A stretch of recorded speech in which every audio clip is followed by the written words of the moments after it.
Welcome to Perfectly Planned. I'm your co-host, Besame Schwerin. I'm so excited for you all to be here with us today.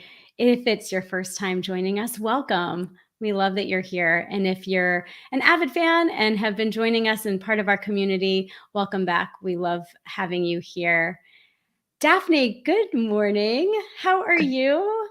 Good morning, Besame. I'm doing well. How are you? I'm doing great, and I know there's been lots of things going on in your world recently, especially this past week. Would you like to share a little bit about that with us? Absolutely. So I was at the International Conference on Nutrition and Medicine this week, which was hosted in Washington, D.C. So I didn't have far to travel. Yeah. And it's an amazing international event put on by the Physicians Committee for Responsible Medicine and the George Washington University School of Medicine. So it was a packed audience. We had a room full of people like you and I from multiple disciplines, and the guest speakers were just incredible. So we had Dr. Dean Ornish spoke to us. We had Oh, Dr. Alan Desmond from the UK. We had Dr. Cyrus Kambata and Robbie Barbero from Mastering Diabetes.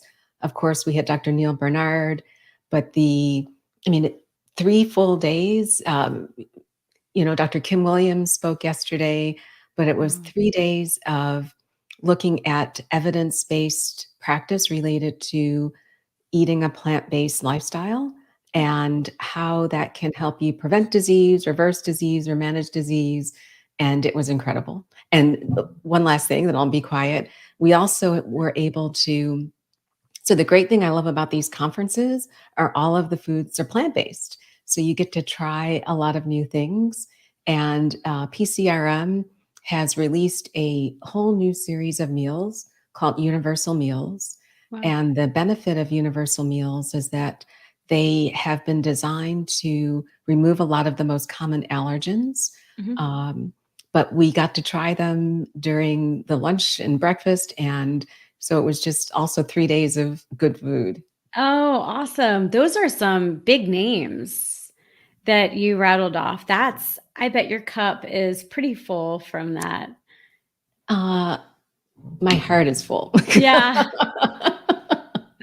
I Cup mean, of lentils is very full. I'm you kidding. leave those meetings and you're just energized, every time. Yeah. And I That's always ex learn something new. So, a little nugget to help that we can share with the people listening and watching, and then also nuggets that I can share with people that I'm coaching. Yeah. And then, what about this? I know that we were having a sidebar conversation. You, have become an ambassador for, another organization. You wanna tell us a little bit about that? Yeah, thank you for the lead in. Yeah. So I don't know if any of our listeners or viewers have heard of a company called A Billion. And let me just share my screen for a minute. You shared it with me, Daphne, and I thought it was really, really cool. It is really cool. So I have been following this company and their CEO for a few years. Whoa, wrong screen. And the A Billion is an organization that is dedicated to using technology to connect communities and to allow us, just the way we use social platforms for Instagram or other types of social media. What's different about A Billion is that when you post content, whether it's a review of a product or if you're reviewing restaurants or you're writing a social post, that those every post generates $1, and all of those dollars can be donated to community partners that work with A Billion. And so the fundamental principle behind the organization and the why my why for first of all following them, and then secondly becoming an ambassador, is that they really are focused on compassion, social responsibility, and sustainability. I had the opportunity to actually speak with the CEO back in July before I became an ambassador.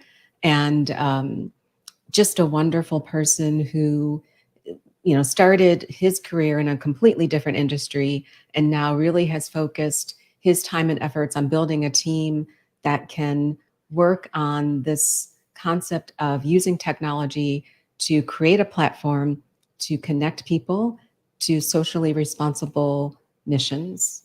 Uh, so I was excited. I am excited to participate.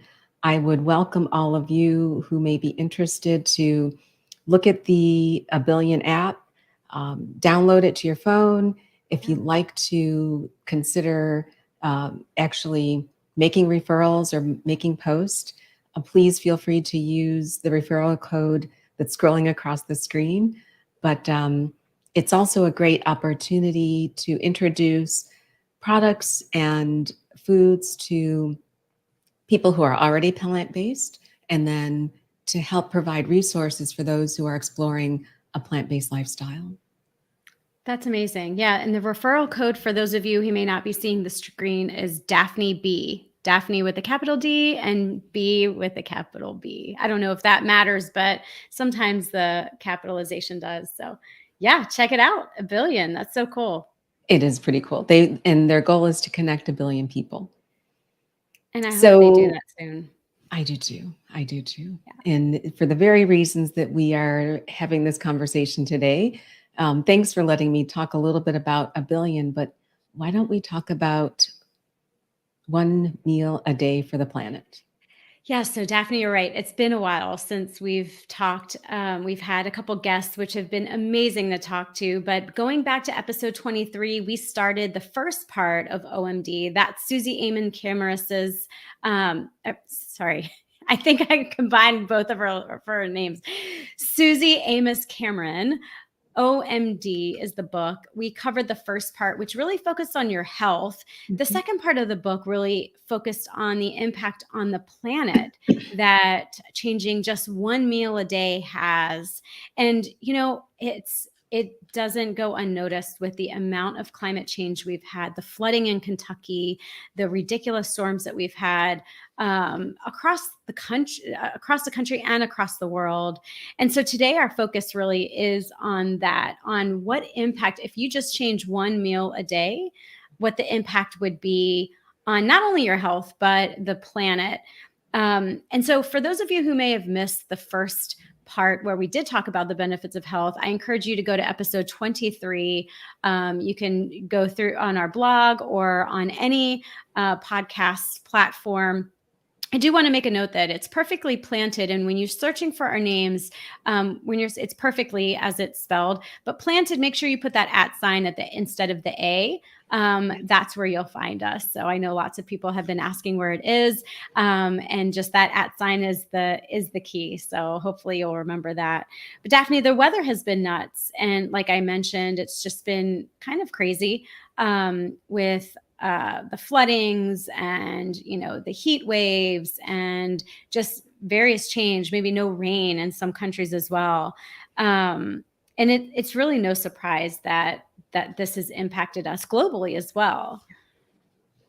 No, you're right, Besame. And I mean, disclaimer number 1, we are not experts in the Right. environment and climate change, but in preparing for this conversation and reading this book and other resources, and even, my own interest in nutrition and the global food supply, there are a lot of impacts that I'm hoping our listeners and viewers are aware of, but have not wanted to touch on just a few. First of all, as it relates to the climate, India's climate change in particular is impacting the grain supply, which is a major source of grain for other countries like Africa. And I know that there are probably skeptics of climate change listening, and I don't know if the widespread events and the weather this summer will change their opinion of those who are believers or who are not believers. But if you if you read the OMD, the 1 Meal a Day book by Suzy Amis Cameron, that there's a great summary of what climate change will look like. And a lot of what Suzy had spoken about and written about in the book, we're actually seeing manifest on a global basis today. So add to the challenges of India's harvest that's related to the changes in the climate, to what's happening in the Ukraine and the impact on the food supply globally, it's worrisome. And, as I read more about that, and I follow Danny Nierenberg on the food tank, it makes me anxious because there are already enough people in the world who aren't eating a healthful meal. But the last thing, then I'll be quiet because I could talk about this forever, is when we think about, some of the things that we're reading about, some of the things we talked about in episode 23, if we diverted some of the grains that actually go to feed animals to feeding people, what impact would that have on global hunger? So again, I'm not an expert in the field, but I think this just makes sense to me. And I'll include a link in the blog post to an article I found that was actually written back in 2018 that discusses this very topic, that, if we focus less on feeding the animals to provide animal protein and focused on feeding, using those grains and other foods to feed people, that we could have a significant impact on global hunger. Yeah. No, I mean, it's such an important topic because I don't think that we really understand the impact that it has, because this has really been socially and culturally ingrained in who we are, that we need meat.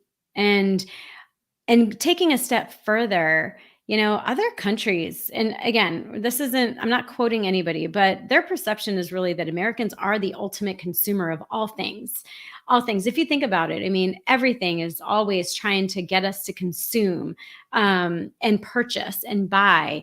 And I feel as though it's like that more is better approach. And that's not necessarily true. More meat, more this, more that. And I know that, though our focus is on the planet, I do want to take a step back, because I think the main reason that people resist anything is because they think that they're not going to get protein if they just eat, whole food, plant-based food. So I'm going to ask the doctor. Now, again, this is not medical advice, but, Daphne, I guess I get that often. Like, how do I know I get enough protein if I'm just eating, vegetables and some beans? What is it? And I've seen so many things where every food that we have has protein, right? Exactly. Show us those guns. So let's debunk that myth. Sorry, Vesami, I'm chuckling because I know I get the same question. I have bicep envy now, though. You've got awesome arms. Not as awesome as yours, but I'm working there. I'm getting there. Believe me, I've seen you in some of those sleeveless dresses, and you look great. So, first of all, there are a lot of reasons that people choose to adopt a plant-based lifestyle. It could be for their health, animal welfare, for the environment, like we're talking about today, or a combination of all of the above. And that's kind of been the evolution that I've taken over the past several years. But while we're focusing on the environment today, I do want to answer your question, because it does seem to be a significant barrier for people to think about adding more plants to their plate. Even if they don't want to fully adopt a plant-based lifestyle, our motto is add more plants to your plate. And I don't know, and I've never met an American that is protein deficient. So first of all, let me reassure everyone that if you're eating beans, legumes, grains, vegetables, you will be consuming, if you're getting enough calories, you'll be getting enough protein. And on average, and again, there is a spectrum. If you're a bodybuilder or if you're in a sport that has a high demand for protein, these numbers you may have a different target that you're trying to achieve. But on average, a woman needs about 50 grams of protein a day, and the average male in the United States needs about 60 grams of protein. And, I was looking, I made some oatmeal with some hemp seeds, some flax and chia, some oat milk, and added in a scoop of protein powder. And in one meal, I already had 20 grams of protein. So Oh, 20 plus grams of protein. So those targets are completely achievable. And even if you doubled the goal for women and was trying to get to 100 grams a day, you can achieve that with a good mix of beans, legumes, vegetables. Um, so to debunk the myth, you can get enough protein on a plant-based lifestyle. And if mhm. you don't believe me, you can watch the Game Changers movie, Oh, or you can talk to a number of professional athletes. Well, you can follow them. I don't know if you can talk to them. Whether you're thinking about Serena Williams or you're thinking of uh, Patrick Baboumian, who is the strongest man in the world, or I mean, just the number of professional athletes that are performing at the highest level who are following a plant-based diet is amazing. And it's a combination of the benefits both to their fitness and their ability to achieve their athletic goals. And part of the contributor to that is recovery. And I was thinking about it today because I did a 16-mile run yesterday and ran 5 miles this morning. Um, and I mean, I really noticed that my recovery is so much better than now that I've been following a plant-based lifestyle than mhm. it was when I was eating my chicken and fish out of my little baggie in my pocket, back when I was doing bodybuilding. Right. Um, Last thing, and I know you didn't expect me to drone on about this No, forever. no, I love it. I learn Uh, something new each time, Daphne. I just wanna make sure that we share that even if you even if you choose to eat animal protein, and that includes beef, chicken, pork, fish, um, there are some data that we want to make sure you're aware of, and we'll include it in our blog post. But the World Health Organization has classified processed meats, which include ham, bacon, salami, hot dogs, as a group 1 carcinogen. And that means that these substances have demonstrable evidence and are known to cause cancer. Red meat, such as beef, lamb, and pork, has also been classified as a group 2A carcinogen, which means it has probably causes cancer. So there are some evidence-based reasons from a health perspective to add more plants to your plate. Mhm, But I just want to make sure that we balance the opportunity to educate our community with both the health reasons, the environmental reasons, and the reasons related to reducing animal cruelty. mhm. No, that's all it's so important, and I think that the fact that a lot of our foods that we have that are easy to go to foods. So, I mean, I've given my kids hot dogs before, I mean, it's Yeah. the fact that, the World Health Organization has classified that as, group 1, uh, is, it's kind of scary, that and that's not just that, it's everything else that's processed as well that really impacts our health. And so, although we feel as though, especially for children, so my boys, they're going to burn it off, they're going to burn it off. That's not something that they can burn off. Yes, you burn the calories off, but all of the other junk that's, tied to processed meats is not something that you burn off. It's actually harboring in your body. And so, so anyway, it's not that I will never give them a hot dog ever again, but it's one of those things where just start to, replace it with something else. Mhm. And that's what we've been doing. And I think that's what this book is completely tied to. So instead of spaghetti with meat sauce, just do spaghetti and sauce, or if you want a little bit more texture, I've leveraged lentils to give that texture of a meat. I mean, I think there's other things like tofu and other forms, ground up chickpeas as well, but personally have not tried those. But just lentils, just getting that extra meatiness, you can achieve that not from meat, and it's easy to do. But just one of the things I wanted to point out, so here's some statistics that are stated in OMD, in the book. And so I'm just going to preface to say, in the past, I used to really crave a good burger. I mean, it would just be like, I kind of want a burger, fries. I mean, not often, but once in a while, it's like, I just want a burger. Well, let's just say that you have a burger once a week. I did not have a burger once a week. I will say that.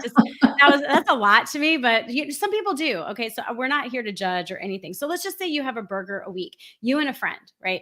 And eliminating that one burger and substituting it with something over the course of a year, that would be an 8-ounce burger. You would have saved, this is according to OMD, 904 miles of driving, 3/4 acre of land, so under an acre of land, and 48,100 gallons of water, which is actually there to help it is given to the cows. So imagine that. And that's just you and a friend not eating a burger a week. Can you imagine that, multiplying that on scale? And we're not even accounting for the grain that cow consumes, assuming they're not grass fed. So that's just astonishing to me that, you would have that much of an impact just by eliminating one. And that's pretty much the whole theme of this book, is just one of your meals. I'm not saying that you have to, and I don't think either of us are saying that you have to eliminate all animal protein for every single meal. Just do one meal. So, for example, for my kids, and because I can control what I eat, and I do overnight oats, I'll do vegan protein shakes. I have a lot of choices. But for my kids particularly, I just want to make sure that one of their meals is more plant-based and has no animal factors in it. And so it would be, oatmeal in the morning as opposed to scrambled eggs. Or for dinner, it would be the spaghetti and sauce, not meat sauce.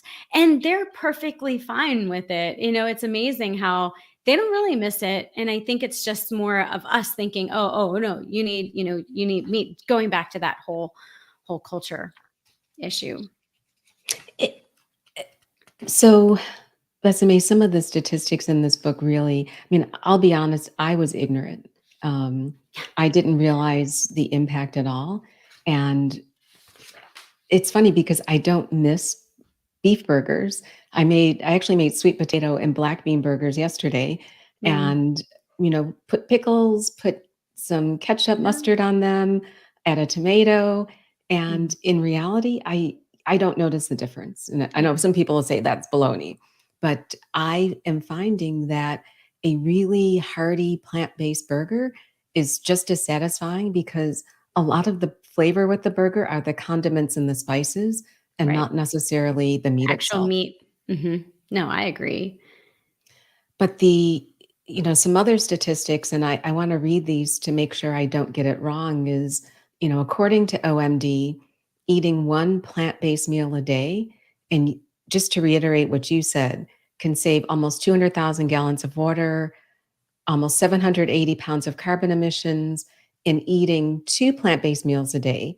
So thinking about your breakfast with your oatmeal, which is really, that's an easy one. So And easy. then lunch, maybe you have a chickpea tuna sandwich as opposed to a real tuna sandwich, or instead of your salami sandwich, you have maybe some homemade seitan.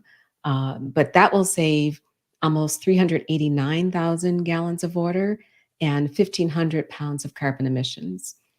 Yeah. So, the really neat thing that I found, and I actually reread parts of the book again in preparation for today's podcast, was, in her book, she describes a flower, and at the center of the flower are either the factors that can impact the planet, or the lifestyle decisions that can positively impact the planet.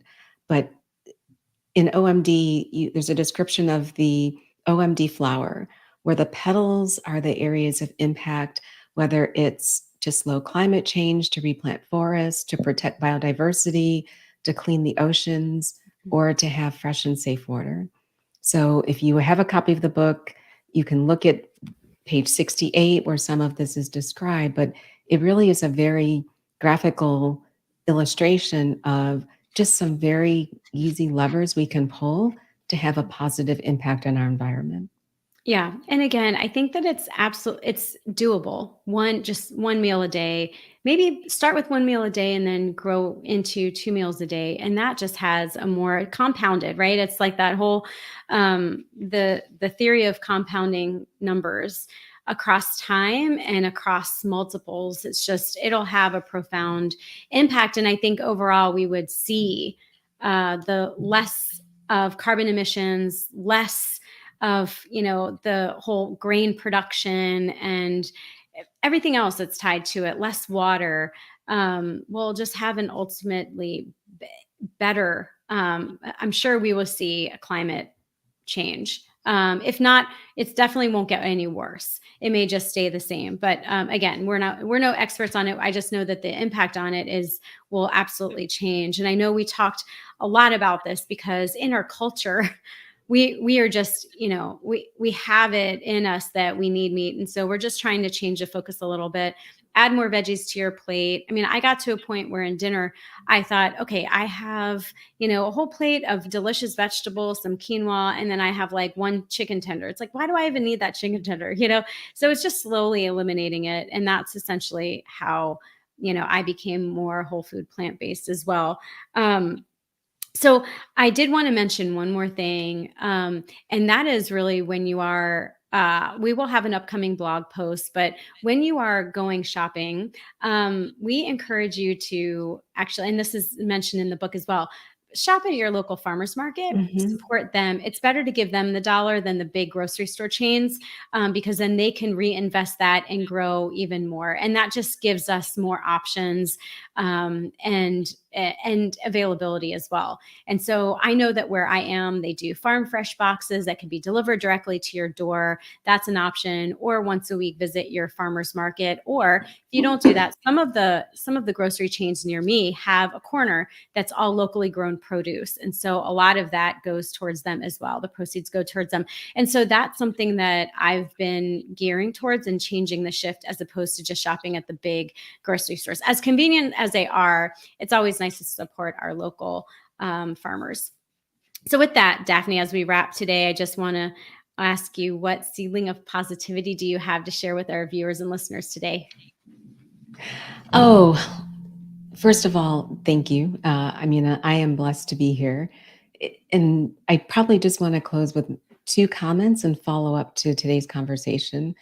One, we acknowledge that many people may not have access to a big grocery store, a farmer's market.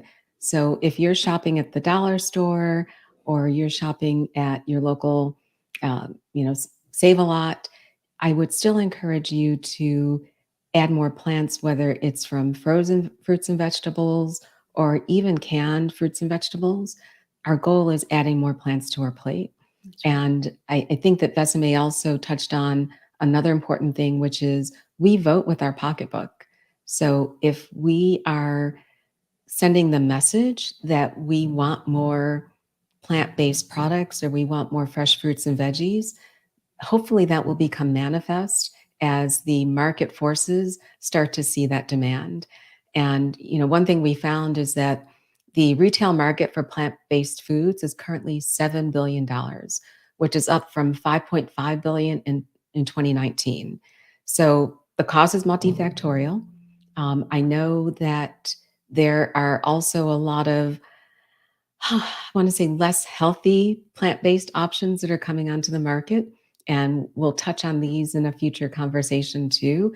But there are lots of ways that you can add more plants to your plate, with the goal being to reduce the negative impact on animals. So reduce animal cruelty, have a positive impact on our environment, and have a positive impact on your health. Eating more plants will check the box on all three. So once again, thank you for taking the time to join us for another Sunday Seedling. If you're enjoying Sunday Seedlings, please feel free to share with your family or friends. If you can like or subscribe to our YouTube or our Facebook, that will help allow us to share this live stream and our podcast and our blog with other listeners. We hope to hear from you. to see how we can better support you on your health journey. In the meantime, be well, and we look forward to hearing from you again soon. Take care.